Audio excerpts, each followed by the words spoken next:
अगस्त 2025 की ये बात है। छत्तीसगढ़ प्रदेश का जिला बलरामपुर लगता है। यहाँ का एक थाना लगता है कुसमी और कुसमी का एक गांव लगता है कंजिया।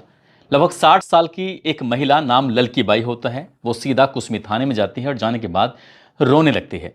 जैसे रो रही थी तो अधिकारी ने उसे शांत कराया। शांत कराने के बाद उससे पूछा कि अम्मा, क्या बात है, तुम इतनी परेशान क्यों हो रही हो? वो कहती है कि साहब, मैं बहुत ही गरीब हूँ और किसी तरह से बकरियां चराकर अपने परिवार का भरण पोषण करती हूँ।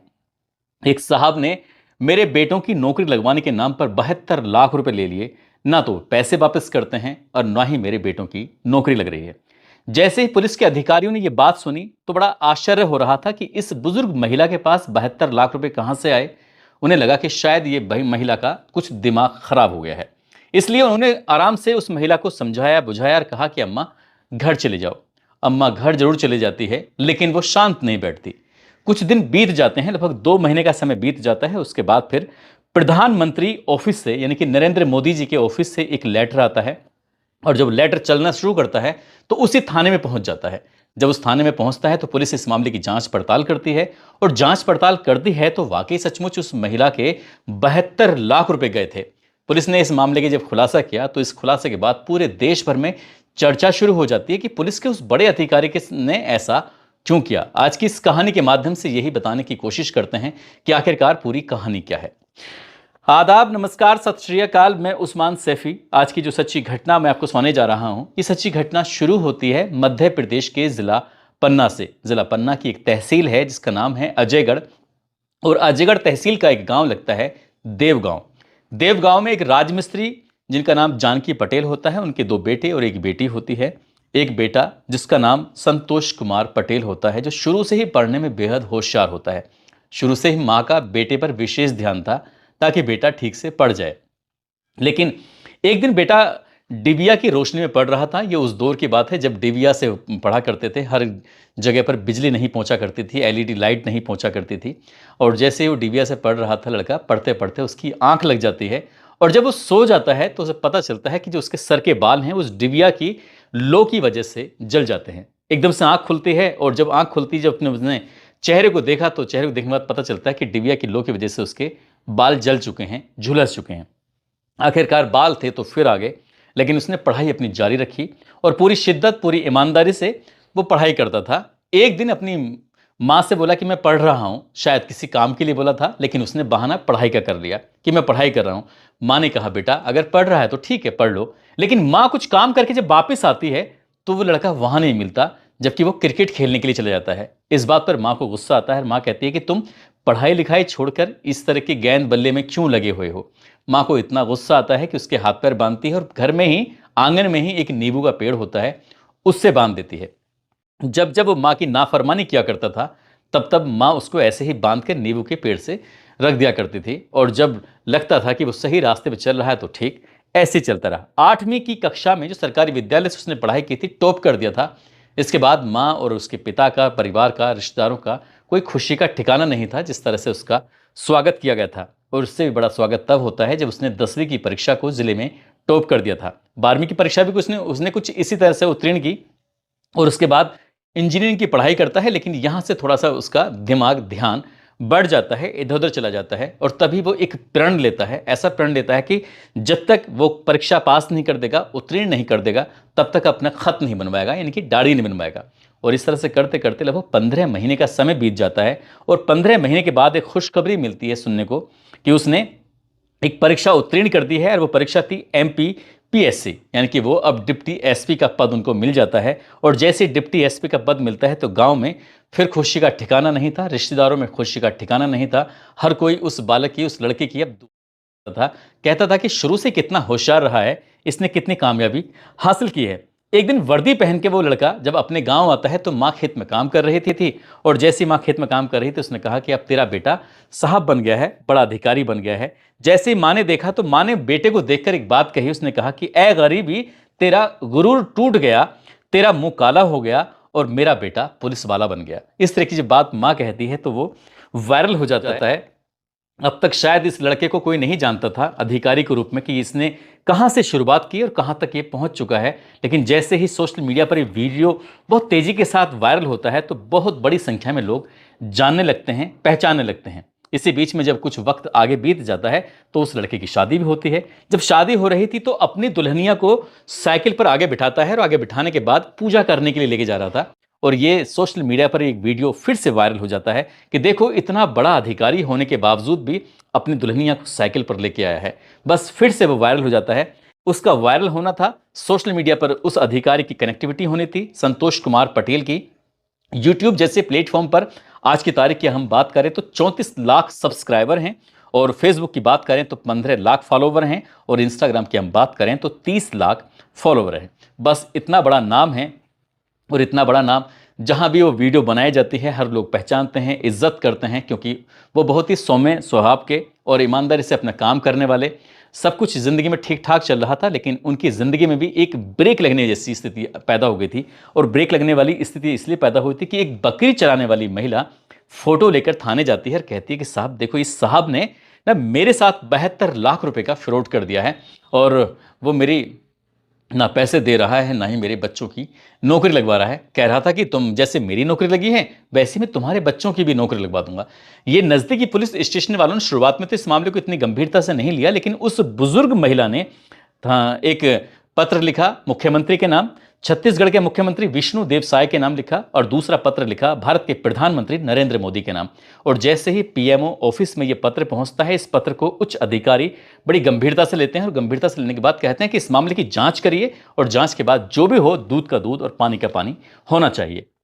बस जैसे वो लेटर चलता है, अभी तक पुलिस इस मामले को इतना गंभीरता से नहीं ले रही थी, लेकिन जब कहते हैं कि बड़े साहब लोगों का मैसेज आता है, पत्र आता है, तो जाहिर सी बात है पुलिस के तो कान खड़े हो गए। पूरे प्रदेश भर में एकदम से हड़कंप मच गया कि आखिरकार ऐसा क्या हुआ। ये जांच होते होते एएसपी तक पहुंची, एएसपी से डीएसपी, डीएसपी ने सब इंस्पेक्टर को भेजा और कहा कि जाकर इस मामले की जांच पड़ताल करिए। पता चलता है कि जिस अधिकारी पर यह आरोप लगा था वो मध्य प्रदेश के जिला ग्वालियर में उनकी पोस्टिंग है। अब सब इंस्पेक्टर या पूरी टीम वहां पहुंच जाती है, वहां पता करते हैं कि इनकी पोस्टिंग यहां थी तो सही, लेकिन अब फिलहाल ये यहां पे नहीं है बल्कि बालाघाट में इनकी पोस्टिंग है। अब टीम वहां पहुंच जाती है बालाघाट में।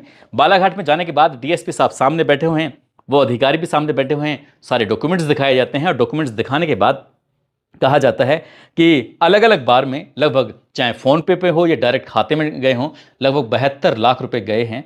और जब उसके बारे में ये एड्रेस बताया जाता है तो एड्रेस था संतोष कुमार पटेल, पुत्र विश्वनाथ पटेल, गांव पटखुरी पचुखर, थाना चुरहट और जिला सीधी, मध्य प्रदेश। जैसे ये एड्रेस बताया जाता है, नाम बताया जाता है डीएसपी साहब को, डीएसपी साहब कहते हैं कि बात तो कुछ ठीक है लेकिन पूरी ठीक नहीं है। अधिकारी पूछते हैं कि पूरी ठीक क्यों नहीं है। वो कहते हैं कि मेरा नाम संतोष कुमार पटेल है, उसका नाम भी संतोष कुमार पटेल है, लेकिन जो एड्रेस वहां दिया गया है कि पटखुरी पचोखर, थाना चुरहट, जिला सीधी, मध्य प्रदेश, लेकिन हमारा जो जिला लगता है वो जिला पन्ना लगता है मध्य प्रदेश में, तहसील अजयगढ़ लगती है, गांव देवगांव लगता है। अब जैसे ही ये देखा तो सिर्फ नाम का मेल था, बाकी कोई भी मेल नहीं कर रहा था, नहीं पिता का नाम, नहीं गांव का नाम, नहीं तहसील का नाम, नहीं थाने का नाम, और ना ही जिले का नाम। पुलिस सक्रिय हो जाती है और पुलिस इस मामले की और जांच पड़ताल करना शुरू कर देती है। आखिरकार उस संतोष पटेल के पास पुलिस पहुंच ही जाती है जिस संतोष पटेल के खाते में इतने सारे पैसे गए थे। वो पैसे जब जाते हैं तो उसके बारे में जब कहानी ढूंढने की कोशिश की जाती है, पता करने की कोशिश की जाती है, तो पता चलता है कि 12 नवंबर 2025 को आखिरकार संतोष पटेल को गिरफ्तार कर लिया जाता है। और गिरफ्तार करने के बाद उससे पूछा जाता है कि तुमने इस बुजुर्ग महिला के साथ फ्रॉड कैसे किया, आखिरकार इस बुजुर्ग महिला के पास पैसे कहां से है, तुम्हें इस बात की कैसे जानकारी हुई। तभी पता चलता है कि साल 2016 की बात है।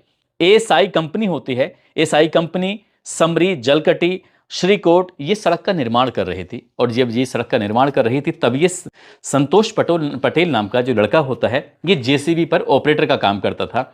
जब ये सड़क बनवाने में मदद कर रहा है, जेसीबी चला रहा है, इसी बीच में ये महिला उसी ही इलाके में बकरी चराने के लिए आती थी। इसी बीच में महिला से बातचीत होना शुरू हो जाती है। वो पूछा जाता है कि अम्मा तुम क्या करती हो, तुम्हारे घर में कौन कौन है, परिवार में कौन कौन है। तो अम्मा ने पूरी बात बताना शुरू कर दिया कि 2 बेटे हैं। जब घर के बारे में पूछा जाता तो घर के बारे में बताना शुरू कर दिया।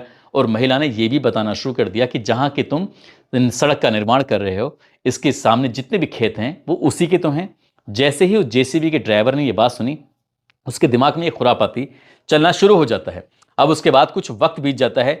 एक तरफ तो ड्राइवर वो दिमाग लगा रहा था, दूसरी तरफ उसी के नाम का एक व्यक्ति जो कि मध्य प्रदेश का रहने वाला होता है, जिला पन्ना लगता है और अजयगढ़ तहसील लगती है, और देवगांव उसका गांव होता है, वहां का रहने वाला लड़का जो शुरू से पढ़ने में होशियार था, वो मध्य प्रदेश की पुलिस में डीएसपी के पद पर उसका चयन हो जाता है। नाम एक जैसा होना और इसने एक जैसे नाम का फायदा उठाते हुए व्हाट्सएप पर असली वाले डीएसपी का फोटो लगाया फेक आदमी ने, और फेक आदमी ने फोटो लगाने के बाद अम्मा को फ़ोन कर दिया, व्हाट्सएप पर कॉल किया और अम्मा से कहा कि अम्मा तुमने मुझे पहचाना कि नहीं पहचाना।